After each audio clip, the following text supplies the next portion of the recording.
S S ಟಿವಿಯಲ್ಲಿ ಜಾಹೀರಾತು ನೀಡಲು ಈ ನಂಬರಿಗೆ ಸಂಪರ್ಕಿಸಿ. ಹಾಯ್ ಹಲೋ ಎಲ್ರಿಗೂ ನಮಸ್ಕಾರ. ನೀವು ನೋಡ್ತಾ ಇರ ಎಸ್ ಟಿವಿ. ನಾವಿವತ್ತು ವೀರಭದ್ರೇಶ್ವರ ಚಿತ್ರಮಂದಿರ ಹತ್ರ ಇದ್ದೀವಿ. ನೋಡ್ತಾ ಇದ್ದೀರಾ ನೀವು ಯಾವ ರೀತಿ ಕಾಣಿಸ್ತಿದೆ, ಕಟ್ಔಟ್ಗಳಾಗ್ಲಿ ಪೋಸ್ಟರ್ಗಳಾಗ್ಲಿ.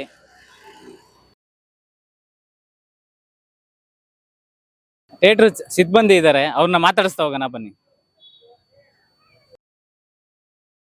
ವೀರಭದ್ರೇಶ್ವರ ಚಿತ್ರಮಂದಿರ ಹತ್ರ ಇದ್ದೀವಿ. ಥಿಯೇಟರ್ ಸಿಬ್ಬಂದಿ ನಮ್ಮ ಜೊತೆಲಿ ಇದ್ದಾರೆ. ಡೆವಿಲ್ದು ಸೆಲೆಬ್ರೇಷನ್ ಹೇಗಿದೆ, ಹೇಗೆ ಪ್ರಿಪೇರ್ ನಡೀತಿದೆ, ಡಿಸೆಂಬರ್ 11ಕ್ಕೆ ಸಿನಿಮಾ ರಿಲೀಸ್ ಆಗ್ತಿದೆ, ಏನ್ ಹೇಳ್ತಾರೆ ಅದ್ರ ಬಗ್ಗೆ ಮಾತಾಡ್ತಾ ಹೋಗೋಣ. ಸರ್ ಹೇಳಿ, ಸರ್ ನಮಸ್ಕಾರ. ಭಾರಿ ಅದ್ದೂರಿಯಿಂದ ನಡೀತಾ ಇದೆ ನಮ್ಮ ಚಿತ್ರಮಂದಿರದಲ್ಲಿ. ಭಾರಿ ಅದ್ದೂರಿಯಿಂದ ಈ ಸಂಭ್ರಮ. ಎಲ್ಲ ಅಭಿಮಾನಿಗಳು ಸಾಕಷ್ಟು ಈ ಭಾಗದಲ್ಲಿರೋ ಅಭಿಮಾನಿಗಳು ತುಂಬಾ ಹಬ್ಬದ ರೀತಿ ಸಂಭ್ರಮಗಳು ಮಾಡ್ತಾರೆ. ಈಗಾಗಲೇ ನೋಡ್ಬೋದು ನಮ್ಮ ಚಿತ್ರಮಂದಿರ ಸುತ್ತಮುತ್ತ ಎಲ್ಲ ಕಟ್ಔಟ್ರು, ಬ್ಯಾನರ್ಸ್ಗಳು. ನಮ್ಮ ಥಿಯೇಟ್ರಲ್ಲಿ ಎಲ್ಲೂ ಖಾಲಿನೇ ಜಾಗ ಇಲ್ಲ. ಆದ ರೀತಿ ಇನ್ನೂ ಬರ್ತಾನೆ ಇದ್ದಾರೆ. ಈಗಾಗಲೇ 1 ವಾರ ಆಗೋಯ್ತು ಇವ್ರುಗಳೆಲ್ಲ ಕಟ್ಲಿಕ್ಕೆ ಸ್ಟಾರ್ಟ್ ಮಾಡಿ, ಇನ್ನೂ ಅವ್ರದ್ದು ಮುಗಿದಿಲ್ಲ.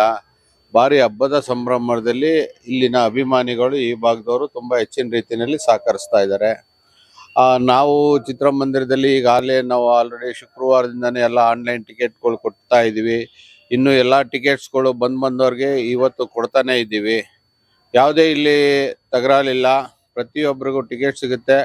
ಸಹಕರಿಸಿ ಅಭಿಮಾನಿಗಳು ಗಲಾಟೆ ಗದ್ದಲೆ ಇಲ್ದೇನೆ ನಡ್ಕೊಂಡು ಹೋಗ್ಬೇಕು. ಈಗಾಗಲೇ ನಮ್ಮ ಮಾಲೀಕರು, ಈ ನಮ್ಮ ವೀರಭದ್ರೇಶ್ವರ ಚಿತ್ರದ ಮಾಲೀಕರು, ಈಗಾಗಲೇ ನಾವು ಪೊಲೀಸ್ ಇಲಾಖೆಗೂ ನಮಗೆ ಸೆಕ್ಯೂರಿಟಿ ಬೇಕು ಅಂತೇಳಿ ಲೆಟರ್ ಕೊಟ್ಟಿದ್ದೀವಿ. ಇಲ್ಲಿ ಯಾವುದೇ ಗಲಾಟೆ ಗದ್ದಲೆ ಯಾರಾದರೂ ಅಭಿಮಾನಿಗಳು, ಬೇರೆ ಆಡಿಯನ್ಸ್ ಇರ್ಬೋದು, ಬಂದು ಆರಾಮಾಗಿ ಸಿನಿಮಾ ನೋಡಿ ಹೋಗ್ಬೋದು, ಯಾವ ತೊಂದರೆ ಇಲ್ಲ ಇಲ್ಲಿ. ಮತ್ತೆ ಗುರುವಾರ ಬೆಳಿಗ್ಗೆ 10 ಗಂಟೆಗೆ ನೋಡಿ ಈ ಸಂಘಟನೆಯವರು ಇದು ಅನ್ನ ಸಂದರ್ಪಣೆ, ಹೂವಿನ ಅಲಂಕಾರ, ಈ ಪಟಾಕಿ ಸಂಭ್ರಮ ಎಲ್ಲ ಇಟ್ಕೊಂಡಿದ್ದಾರೆ. ಭಾರಿ ಅದ್ದೂರಿಂದ ಆಚರಣೆ ಮಾಡ್ತಾ ಇದ್ದಾರೆ ನಮ್ಮ ಈ ಚಿತ್ರಮಂದಿರದಲ್ಲಿ, ವೀರಭದ್ರೇಶ್ವರ ಚಿತ್ರಮಂದಿರದಲ್ಲಿ. ಇಲ್ಲಿವರೆಗೂ ಸುಮಾರು ಈಗಾಗಲೇ ಒಂದು 40 ಅಡಿ ಕಟ್ಔಟ್ ಇದೆ. ಸುಮಾರು ಚಿತ್ರ ಈಗ ಬ್ಯಾನರ್ಸ್ಗಳು ನೋಡ್ತಾ ಇದ್ದೀರಾ, ತುಂಬಾ ಅದ್ದೂರಿಂದ ಮಾಡಿದ್ದಾರೆ, ಇನ್ನೂ ಮಾಡ್ತಾನೆ ಇದ್ದಾರೆ. ಗುರುವಾರ ಬೆಳಿಗ್ಗೆ 6:30ಕ್ಕೆ ಸಿನಿಮಾ ಸ್ಟಾರ್ಟ್ ಆಗುತ್ತೆ. ಗುರುವಾರ 6 ಶೋ ಇರುತ್ತೆ. ಮತ್ತೆ ಶುಕ್ರವಾರದಿಂದ ಈ ಚಿತ್ರ 5 ಶೋ ನಡೆಯುತ್ತೆ. ಅದೇ ರೀತಿ ಎಲ್ಲ ಚಿತ್ರಮಂದಿರದಲ್ಲೂ ತುಂಬಾ ಸೆಲೆಬ್ರೇಷನ್ ನಡೀತಿದೆ. ದರ್ಶನ್ ಡೆವಿಲ್ ಅದು ಯಾವ ರೀತಿ ಸೆಲೆಬ್ರೇಷನ್ ಮಾಡ್ತಿದಾರೆ ಅಂತ ಹೇಳಕ್ ಆಗ್ತಾ ಇಲ್ಲ, ಆ ರೀತಿಲಿ ಮಾಡ್ತಾ ಇದ್ದಾರೆ. ಅದ್ರ ಬಗ್ಗೆ ಏನ್ ಹೇಳ್ತೀರಾ ಸರ್? ಈಗ ಕರ್ನಾಟಕದ ರಾಜ್ಯಾದ್ಯಂತ ಎಲ್ಲಾ ಚಿತ್ರಮಂದಿರದಲ್ಲಿ ಹಬ್ಬದ ಸಂಭ್ರಮದಲ್ಲಿ ಜನ ಅಭಿಮಾನಿಗಳು ಈಗಾಗಲೇ ಅವರ ಉತ್ಸಾಹದಿಂದ, ಅವ್ರಿಗೆ ಇರುವಂತ ನೋವುಗಳೇನಂದ್ರೆ, ಬಾಸ್ ನೀವು ನಮ್ಮ ಜೊತೆಲಿ ಇಲ್ದೇ ಇರೋದಂತ ತುಂಬಾ ನೋವಾಗ್ತದೆ, ಆದ್ರೂ ನೀವು ನಮ್ಮ ಜೊತೆಲೇ ಇದ್ದೀರಾ ಅಂತೇಳಿ ಅಭಿಮಾನಿಗಳು ನೋವಿನಿಂದನೇ ಹಬ್ಬ ಆಚರಣೆ ಮಾಡ್ತಾ ಇದ್ದಾರೆ, ಡೆವಿಲ್ ಹಬ್ಬನ ಅವರಿಗೆ. ಆದರೆ ಅವರು ಎಲ್ಲ ಅಭಿಮಾನಿಗಳು ನೋವಲ್ಲೇ ಸಂಭ್ರಮದಲ್ಲಿ ಇದ್ದಾರೆ. ಅವರು ಎಲ್ಲ ಅಭಿಮಾನಿಗಳು ಈ ಭಾಗದಲ್ಲಿ ಅಂತಲ್ಲ, ಕರ್ನಾಟಕ ರಾಜ್ಯಾದ್ಯಂತ ದರ್ಶನ್ ಅಭಿಮಾನಿಗಳು ನೋವಲ್ಲೇ ಹಬ್ಬ ಮಾಡ್ತಾ ಇದ್ದಾರೆ. ತುಂಬಾ ವಿಜೃಂಭಣೆಯಿಂದ ಓಡ್ತಾ ಇದೆ. ಯಾವ ರೀತಿಲಿ ಇರ್ಬೋದು ಸರ್ ಸೆಲೆಬ್ರೇಷನ್ ಎಲ್ಲ? ಅವತ್ತು ಡಿಸೆಂಬರ್ 11ನೇ ತಾರೀಕು ನೀವು ಏನೇನು ಪ್ರಾಡಕ್ಟ್ ಮಾಡ್ತಾ ಇದ್ದೀರಾ? ಇಲ್ಲ, ಅಲ್ಲಿ ಅಭಿಮಾನಿಗಳೆಲ್ಲ ಪ್ರೋಗ್ರಾಮ್ಗಳು ಅವರೇ ಫಿಕ್ಸ್ ಮಾಡ್ಕೊಂಡಿದ್ದಾರೆ. ತುಂಬಾ ಹೆಚ್ಚಿನ ರೀತಿಯಲ್ಲಿ ಅದೇ ಅನ್ನದಾನ. ಈಗಾಗಲೇ ಇನ್ನೊಬ್ರು ಯಾರೋ ನಾವು ಬಿರಿಯಾನಿ ಮಾಡ್ತೀವಿ ಅಂತೇಳಿ ನನ್ನೆಲ್ಲ ಬಂದಿದ್ರು. ತುಂಬಾ ವಿಜೃಂಭಣೆಯಿಂದ ಆಚರಣೆ ಮಾಡ್ತಾ ಇದ್ದಾರೆ. ಅನ್ನದಾನ ಒಂದು 2-3 ಸಂಘಟನೆಗಳು ಮಾಡ್ತಾ ಇದ್ದಾರೆ. ಇಲ್ಲಿ ತುಂಬಾ ಅದ್ದೂರಿಯಿಂದ ಮಾಡ್ತಾ ಇದ್ದಾರೆ ಸರ್. ನೀವು ಗುರುವಾರ ಬಂದು ನೋಡಿದ್ರೆ ಅದ್ರ ಬಗ್ಗೆ ಗೊತ್ತಾಗುತ್ತೆ. ಜನ ಈಗಾಗಲೇ ಈ ಭಾಗದಲ್ಲಿ ಹೆಚ್ಚಿನ ಸಂಭ್ರಮ ನಡೀತಾ ಇದೆ. ಈಗಾಗಲೇ ನಮ್ಮ ಟಿಕೆಟ್ಸ್ಗಳು ತುಂಬಾ ಎಲ್ಲ ಸೋಲ್ಡ್ ಔಟ್ ಆಗ್ತಾ ಇದ್ದಾವೆ. ಎಲ್ಲರೂ ಬಂದು ಸಹಕರಿಸಿ ಈ ಚಿತ್ರವನ್ನು ಗೆಲ್ಲಿಸಿ. ಅದೇ ಡಿಸೆಂಬರ್ 11ಕ್ಕೆ ಥಿಯೇಟರ್ಗಳೆಲ್ಲ ಹೌಸ್ಫುಲ್ ಆಗ್ತಿದೆ, ಟಿಕೆಟ್ಗಳಿಗೂ ಸಿಗ್ತಾ ಇಲ್ಲ. ನೀವು ಯಾವ ರೀತಿ ಏನ್ ಮಾಡ್ತಾ ಇದ್ದೀರಾ?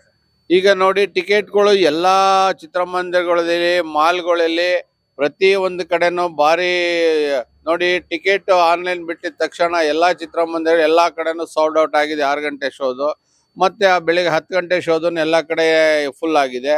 ಮತ್ತೆ ಎಲ್ಲಾ ಟಿಕೆಟ್ಗಳು ಎಲ್ಲ ಚಿತ್ರಮಂದಿರ ಹೌಸ್ಫುಲ್ ಆಗಿದೆ.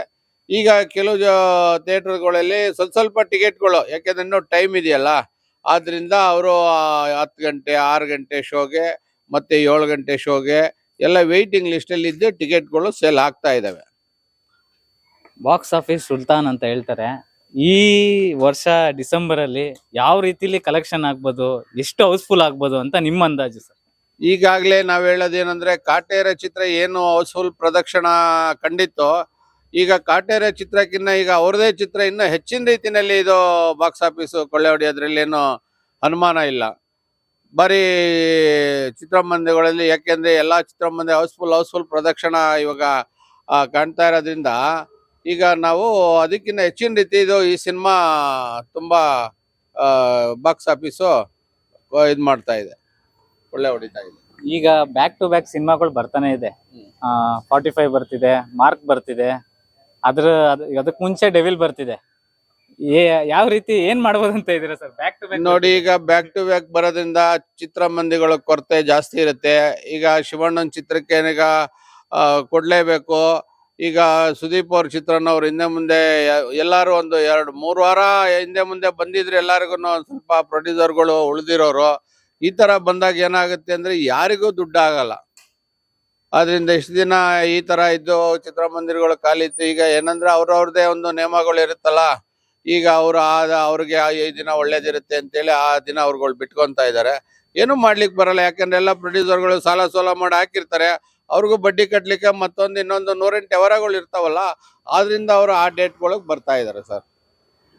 ಈಗೆಲ್ಲ ಚಿತ್ರಮಂದಿರಕ್ಕೆ ಈಗ ಯಾವ ಶೋ ನೋಡಿ, ಈಗ ನೋಡಿ ಡೆವಿಲ್ ಯಾವ ಶೋ ಕಲೆಕ್ಷನ್ ಕಮ್ಮಿ ಆಗುತ್ತೆ, ಆ ಶೋಗೆ ನೋಡ್ಕೊಂಡು 1-2 ಶೋ 3 ಶೋ ಯಾವ ತರ ಇರುತ್ತೆ ನೋಡಿ ಚಿತ್ರಮಂದಿರ ಮಾಲೀಕರು ಡೇಟ್ಗಳು ಕೊಡ್ತಾರೆ. ನಿಮ್ಮ ಚಿತ್ರಮಂದಿರದಲ್ಲಿ ಡೆವಿಲ್ ಸಿನಿಮಾ ಎಷ್ಟು ದಿನ ನೀವು ಹಾಕ್ಬೋದು ಸರ್? ಈಗ ನೋಡಿ, ಈಗ 45 ಇರೋದ್ರಿಂದ ಯಾವ ತರ ಇದು ಕಲೆಕ್ಷನ್ ಬರುತ್ತೆ ಅಂತ ನೋಡ್ಕೊಂಡು ಮುಂದಿನ ದಿನಗಳು 2ನೇ ವಾರದಲ್ಲಿ ಮಾಲೀಕರು ತೀರ್ಮಾನ ತಗೋತಾರೆ ಇದ್ರ ಬಗ್ಗೆ. ಯಾಕೆಂದ್ರೆ ಕಾಟೇರ ಚಿತ್ರ ನಮ್ಮಲ್ಲಿ 50 ದಿನ ಹೋಗಿದೆ. ಇದನ್ನು ನೋಡೋಣ. ಈಗಿನ ಇದರಲ್ಲಿ ಟ್ರೆಂಡ್ ಅಲ್ಲಿ ಭಾರಿ ಜೋರಾಗಿ ಹೋಗ್ತಾ ಇದೆ. ನೋಡೋಣ, ಇದು 2 ವಾರದ ನಂತರ ಯಾವ ತರ ಕಲೆಕ್ಷನ್ ಬರುತ್ತೆ ಅಂತ ನೋಡ್ಕೊಂಡು ಆಮೇಲೆ ತೀರ್ಮಾನ ತಗೊಳ್ತಾರೆ. ಯಾಕೆಂದ್ರೆ ಹಿಂದಿನ ಎಲ್ಲ ದೊಡ್ಡ ದೊಡ್ಡ ಸಿನಿಮಾನೇ ಇರೋದ್ರಿಂದ ಎಲ್ಲರಿಗೂ ಚಿತ್ರಮಂದಿರದ ಅವಶ್ಯಕತೆ ಇರುತ್ತೆ. ಅದರಿಂದ ಎಲ್ಲರಿಗೂ ಕೊಡ್ಬೇಕಾಗತ್ತೆ. ಎಲ್ಲ ಕನ್ನಡ ಚಿತ್ರಕ್ಕೆ ಕೊಡ್ಲೇಬೇಕಲ್ಲ. ಯಾಕೆಂದ್ರೆ ಅಭಿಮಾನಿಗಳು, ಈಗ ನೋಡಿ ಅಭಿಮಾನಿಗಳು, ಪ್ರೇಕ್ಷಕರು ಬೇರೆಯವರು ಇರ್ಬೋದು, ಎಲ್ಲಾರು ಚಿತ್ರ ನೋಡ್ಬೇಕಾಗತ್ತಲ್ಲ.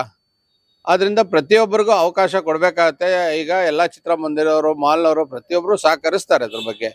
ಯಾವ ಚಿತ್ರ ಎಲ್ಲಿ ಕಲೆಕ್ಷನ್ ಡಲ್ ಆಗಿದೆ ಅಲ್ಲಿ ಆ ಚಿತ್ರಮಂದಿರ ತೆಗಿಯೋದು, ಆ ಚಿತ್ರಮಂದಿರಕ್ಕೆ ಆ ಚಿತ್ರ ಹಾಕೋದು ಅನ್ನೋದೇನೋ ಮಾಡ್ತಾರೆ. ದೊಡ್ಡವರು ಇದ್ರಲ್ಲಿ ಮಾಡ್ತಾರೆ. ಅವೆಲ್ಲ ಕ್ಯಾಲ್ಕುಲೇಷನ್ ಮಾಡ್ಕೊಂಡೆ ಮಾಡ್ತಾರೆ. ಯಾವ್ದನ್ನು ತಿತ್ತಾಕ್ಬೇಕು ಮತ್ತೊಂದು ಉದ್ದೇಶಪೂರ್ವಕವಾಗಿ ಯಾರು ಮಾಡ್ಲಿಕ್ಕೆ ಬರಲ್ಲ. ಯಾಕೆಂದ್ರೆ ಇದು ಬಿಸ್ನೆಸ್. ಸಿನಿಮಾ ಅನ್ನೋದು ಒಂದು ಬಿಸ್ನೆಸ್ ಇರೋದ್ರಿಂದ ಯಾರು ಬೇಕು ಅಂತ ಯಾವ ಸಿನಿಮಾನ ಯಾರು ತೆಗಿಯಕ್ಕಾಗಲ್ಲ. ನೋಡ್ತಾರೆ ಅವ್ರನ್ನ. ಈಗ ಡಿಸ್ಟ್ರಿಬ್ಯೂಟರ್ ಗೊತ್ತಾಗುತ್ತೆ, ನೋಡಿ ಇಂಥ ಥಿಯೇಟರ್ನಲ್ಲಿ ಈ ತರ ಕಲೆಕ್ಷನ್ ಕಮ್ಮಿ ಆಗಿದೆ, ಈಗ ಈ ಥಿಯೇಟರ್ ಹಾಕಿದ್ರೆ ಈ ಥಿಯೇಟರ್ ತೆಗೆದ್ರೆ ಪಕ್ಕದ ಥಿಯೇಟ್ರಲ್ಲಿ ಕಲೆಕ್ಷನ್ ಬರುತ್ತೆ, ಈಗ ಇದೇ ಜನ ಅಲ್ಲಿ ನೋಡ್ತಾರೆ ಅನ್ನೋದು ಅವ್ರಿಗೊಂದು ಕ್ಯಾಲ್ಕುಲೇಷನ್ ಇರುತ್ತೆ. ಆದ್ರಿಂದ ಯಾರನ್ನು ಇದರಲ್ಲಿ ಏನು ನಾವು ಅದೇ ಬೇಕು ಅಂತ ತೆಗೆದುಬಿಟ್ರು ಅನ್ನೋದು ಬರಲ್ಲ. ಈ ತರ ಇರುತ್ತೆ ಸಿನಿಮಾ ಲೈನ್ಗಳು. ಯಾಕೆಂದ್ರೆ ಬಿಸ್ನೆಸ್ ಅಲ್ವಾ. ನೋಡಿ, ಪಕ್ಕದ ಥಿಯೇಟರ್ ಕಾಮಾಕ್ಷಿ ಪಾಳ್ಯದಲ್ಲಿ ಹಾಕಿ ವೀರಭದ್ರೇಶ್ವರ ಕಮಲನಗರದ ಹಾಕಿದಾಗ ಯಾವ್ದಾದ್ರು ಒಂದು ಥಿಯೇಟರ್ ತೆಗಿಲೇಬೇಕಾಗುತ್ತೆ 2 ವಾರಕ್ಕೆ. ಯಾಕೆ ಈ ಥಿಯೇಟ್ರಿಗೆ ಬರೋ ಜನ ಆ ಥಿಯೇಟ್ರಿಗೆ ಹೋಗ್ತಾರೆ, ಈ ಥಿಯೇಟರ್ ಬೇರೆ ಸಿನಿಮಾಗಾದ್ರೂ ಥಿಯೇಟರ್ ಕೊಡ್ಬೋದು. ಈ ರೀತಿ ಇರುತ್ತೆ.